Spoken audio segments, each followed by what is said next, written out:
الحمدللہ رب العالمین والعاقبۃ للمتقین والصلاۃ والسلام علی سید الانبیاء والمرسلین وعلی آلہ واصحابہ اجمعین ولعنۃ اللہ علی اعدائہم الرافضین الکافرین المرتدین اما بعد۔ دین اسلام کسی انسان کا محتاج نہیں ہے۔ اگر کوئی انسان اپنی زندگی کے اندر کوشش کرتا ہے، کاوش کرتا ہے اللہ تبارک و تعالیٰ کے دین کے لیے، اور وہ اپنی زندگی کو کھپا جاتا ہے دین اسلام کے لیے، تو وہ اس انسان کے لیے خوش بختی ہے، یہ اس کی خوش قسمتی ہے۔ وگرنہ اللہ تبارک و تعالیٰ کے پاس نہ افراد کی کمی ہے، نہ کام کرنے والوں کی کمی ہے۔ وہ جس سے چاہتا ہے، جب چاہتا ہے، جس طرح کا چاہتا ہے، جس وقت میں چاہتا ہے ویسا ہی کام لے لیتا ہے۔ اور اگر کوئی انسان کوئی چھوٹا موٹا دین اسلام کا کام کر جاتا ہے تو یہ اس انسان کی خوش قسمتی ہے، اس کی خوش بختی ہے۔ وگرنہ دنیا فراڈیوں سے اور ٹھگوں سے بھری پڑی ہے۔ ٹھگ صرف وہی نہیں ہے جو آپ کا مال ہتھیا لے، آپ کا پیسہ ہتھیا لے، آپ کو ٹھگ لے، آپ کے ساتھ فراڈ کر کے نکل جائے، پیسہ لے کے نکل جائے، مال لے کے نکل جائے۔ سب سے برا اور بدترین ٹھگ وہ ہے جو آپ کے ایمان کو ٹھگ لیتا ہے اور آپ کے ایمان کے ساتھ فراڈ کر جاتا ہے۔ اور یہ ٹھگ وہ ٹھگ ہیں جو آپ کو ٹھگ رہے ہوتے ہیں، لوگوں کو ٹھگ رہے ہوتے ہیں، لیکن لوگوں کو یہ پتہ بھی نہیں ہوتا کہ انہیں ٹھگا جا رہا ہے، ان کے ایمان کے اوپر ڈاکہ ڈالا جا رہا ہے، اور لوگ اس پہ خوش ہو رہے ہوتے ہیں، تالیاں بجا رہے ہوتے ہیں، ان کو داد دے رہے ہوتے ہیں، اور وہ ان کے ایمان کے اوپر نقب لگا رہے ہوتے ہیں، ان کے ایمان کو اچک رہے ہوتے ہیں۔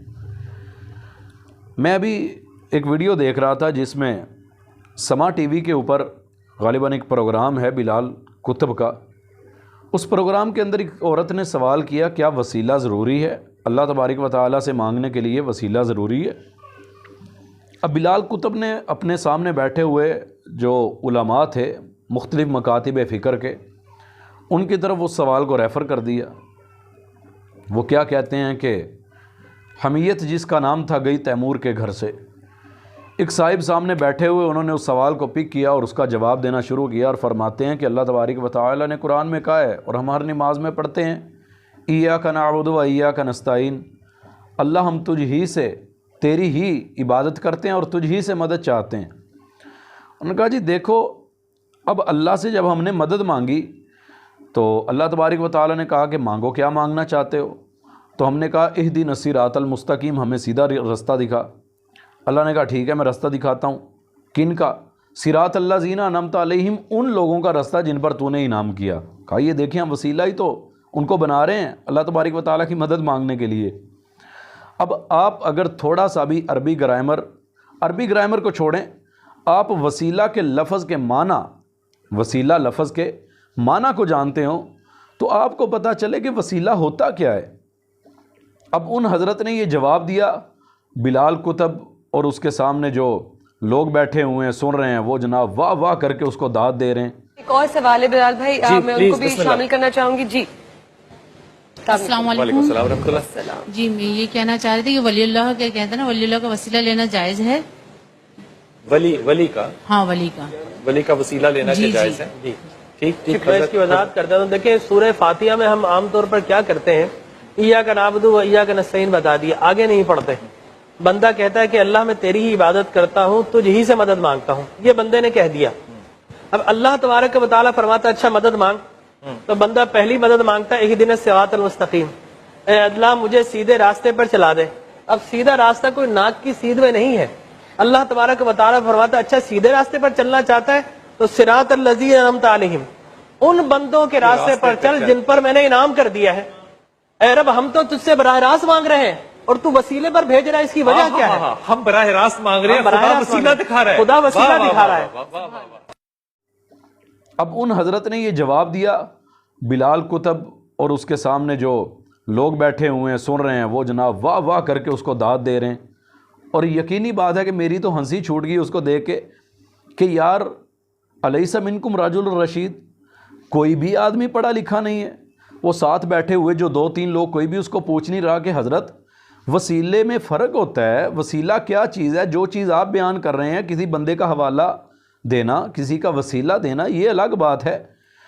مثال کے طور پر میں کسی دکان پہ جاتا ہوں, کسی مارکیٹ میں جاتا ہوں, میں کسی شاپ پہ جاتا ہوں موبائل خریدنے کے لیے, میں اس بندے کو کہتا ہوں یار مجھے وہ موبائل دے دیں.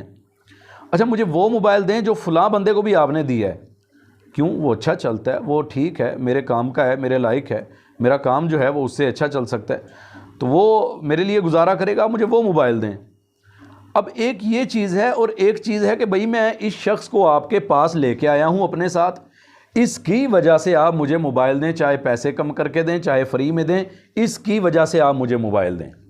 ایک ہے آپ مجھے وہ موبائل دیں جو آپ نے اس بندے کو دیا تھا, لہذا مجھے بھی وہی چاہیے. اور ایک ہے کہ بھئی آپ, میں ایک بندے کو اپنے ساتھ لے کے آیا ہوں, آپ اس کی وجہ سے مجھے موبائل دیں. دونوں چیزوں کے اندر فرق تو ہے نا. اب جس کے اندر ذرا سا بھی عقل کا مادہ ہو وہ اس چیز کو سمجھ لے گا کہ دونوں چیزوں کے اندر زمین و آسمان کا فرق ہے. بھئی ایاک نعبد و ایاک نستعین اہدنا الصراط المستقیم, اللہ ہمیں سیدھا رستہ دکھا. صراط الذین انعمت علیہم, ان لوگوں کا رستہ جن پر تو نے انعام کیا. ہم بتا رہے ہیں کہ اللہ ہمیں بھی ان جیسا بنا, ان کا جو ہے وہ رستہ ہمیں دکھا, ہم بھی ان کے رستے پہ چلیں جس رستے پہ وہ چل کے تیری جنتوں کے مہمان بنے, تیرے نبی کے پیچھے پیچھے چلیں. اللہ ہم بھی وہیں چلنا چاہتے ہیں, صحابہ کرام رضوان اللہ علیہم اجمعین کا رستہ. اچھا ٹھیک ہے بھئی, صراط الذین انعمت علیہم میں تو آپ نے یہ وسیلہ جڑ دیا جو بنتا بھی نہیں ہے, دور دور تک وسیلے کا اس کے ساتھ تعلق ہی نہیں ہے. تو آگے اس آیت کا جو اگلا حصہ ہے, غیر المغضوب علیہم ولا الضالین, اللہ ان کا رستہ نہ دکھانا جن پر تیرا غضب ہوا اور جو گمراہ ہو گئے. تو پھر کیا آپ ان لوگوں کو ہی وسیلہ بنا رہے ہیں اپنے درمیان اور اللہ کے درمیان؟ ایک محاورہ ہے کہ جب تک لالچی لوگ زندہ ہیں نا, ٹھگ بھوکے نہیں مرتے. جب تک جہالت کی دلدل کے اندر لوگ پھنسے رہیں گے نا, تو یہ ایمان کے فراڈی اور ایمان کو ٹھگنے والے لوگ بھی بھوکے نہیں مریں گے. ٹی وی پہ بیٹھے ہوں, اسٹیج پہ بیٹھے ہوں, کسی کرسی پہ براجمان ہوں, کہیں بھی ہوں, جتنا ان کے جو ہے وہ ہلکا اقتدار ہوگا اس کے اندر وہ لوگوں کے ایمان کو ٹھگ رہے ہوں گے, ان کے ایمان پہ ڈاکے ڈال رہے ہوں گے. اس کے لیے کرنا یہ ہے کہ آپ کو سمجھنا پڑے گا, اپنے آپ کو اسلام کے قریب لائیے, قرآن کو سمجھنے کی کوشش کیجئے, رسول اللہ صلی اللہ علیہ وآلہ وسلم کی واضح احادیث ہیں ان کو سمجھنے کی کوشش کیجئے. اللہ کریم ہمارا حامی و ناصر ہو, اور اللہ کریم ہمارے ایمان کو ایمان کے ان ڈاکوؤں سے محفوظ فرمائے جو بہانے سے تعویلیں کر کے لوگوں کے ایمان کو ٹھگ رہے ہیں. وآخر دعوانا ان الحمد للہ رب العالمین.